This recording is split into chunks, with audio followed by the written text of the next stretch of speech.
Hello and welcome to attaQ. My name is Jakob, I'm your host and you're watching a haQ vlog. Right off the bat, before I even begin, if you clicked on this video because you want to find out more information about the UNO Synth than what's already out there, that's not gonna happen. Don't waste your time with this video. This video is basically me talking about why I chose to buy the UNO Synth and my experience with the IK Multimedia gear in the past. I'll also be telling you how I got this for the nice price of 185 euros instead of, the regular price. Yeah.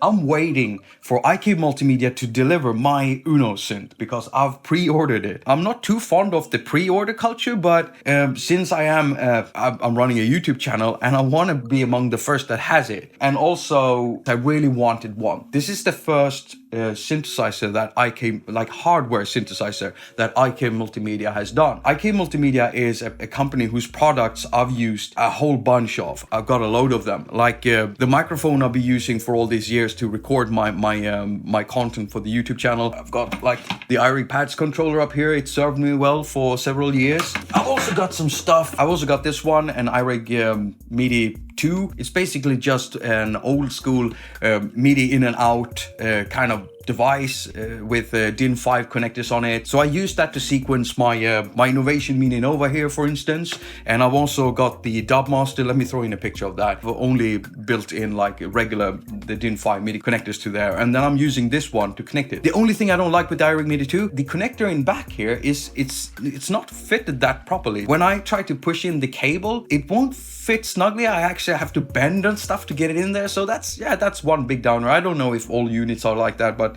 pretty much used IK Multimedia stuff for quite some time. I've got more stuff from them, but I haven't got any hardware synthesizer because they haven't made one until now. I don't know too much about it. There are videos out there. There are some vlogging channels out there that have been, doing videos on this, playing it and stuff. And I've just tried to stay away from them because I want my experience with the UNO Synth to be completely fresh and new. Now, I've seen negative comments about this and good comments about this.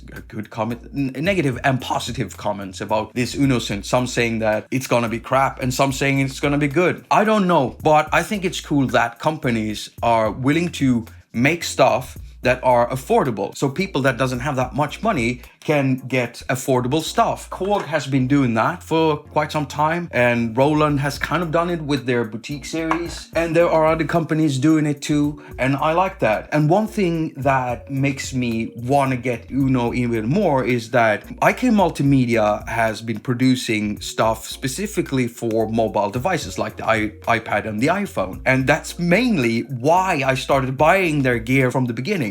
Not because I thought they would be the best, it's because they were shipping their stuff with lightning connectors. So I could just grab something and hook it up to my iPad without having to use dongles. And that's very, very nice. We are the dongles. Ha, ha, ha, ha. I am a mobile musician. I make music with stuff that are mobile, and so if I get something mobile, which this is, it can be powered by batteries and stuff.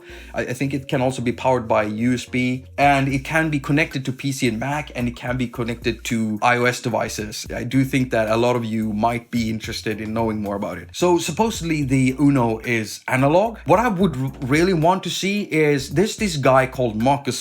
He's got a channel where he's tearing apart electronic stuff, and he did such a wonderful job with tearing apart the Korg monologue, because there were a lot of comments on the web saying like, no way that synthesizer is analog and stuff like that. And then MARKUS opened it, and his video just closes down that discussion completely because that synthesizer is analog. As you can see here, this circuit is exactly the same 4 times. And there are your 4 voices, 1, 2, 3, and 4 marked on the board there.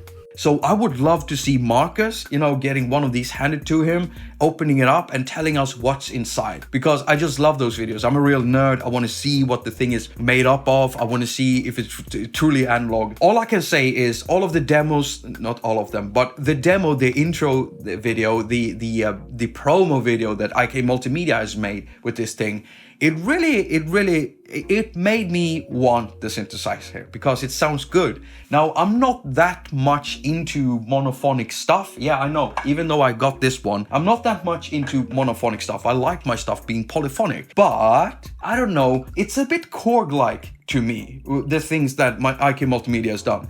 Like the arpeggiator in there, the sequencer in there, the scaling mode that you can play scales on the keys.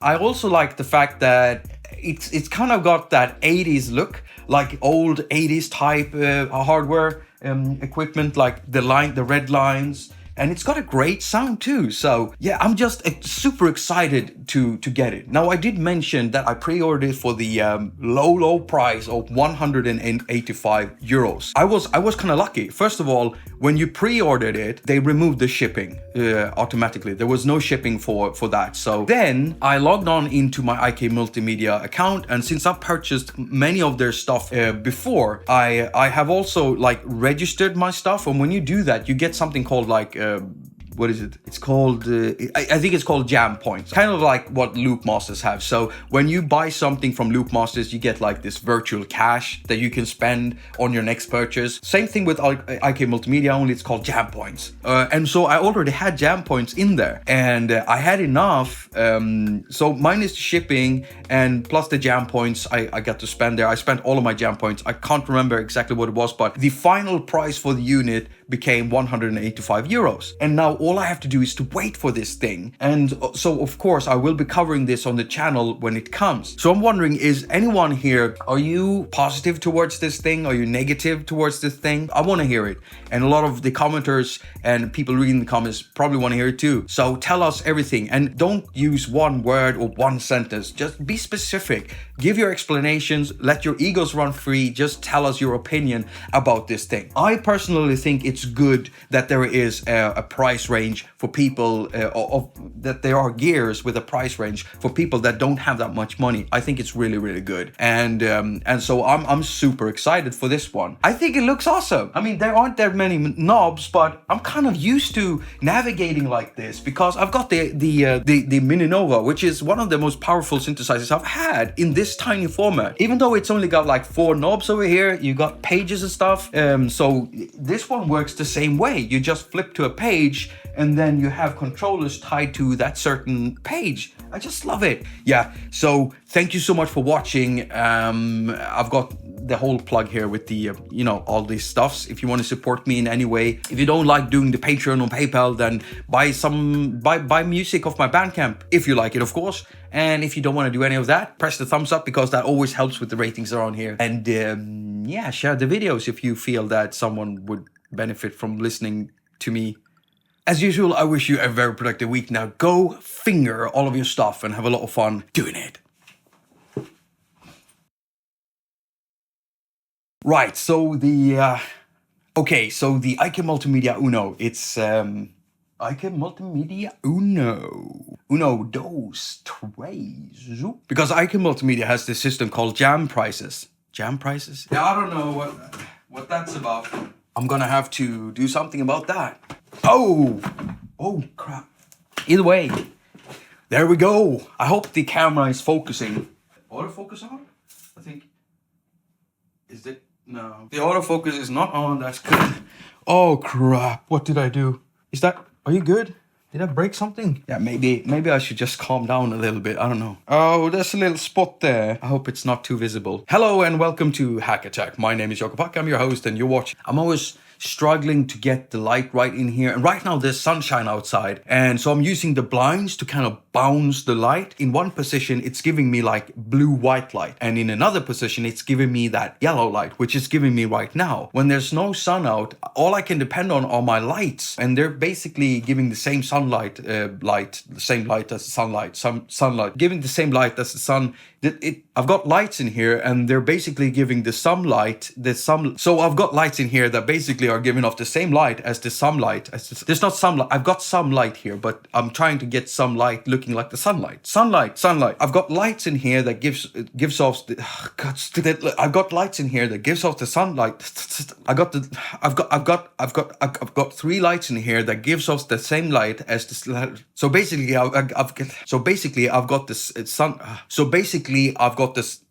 So basically, I've got 3 lights in here giving off the same light as this. Nope.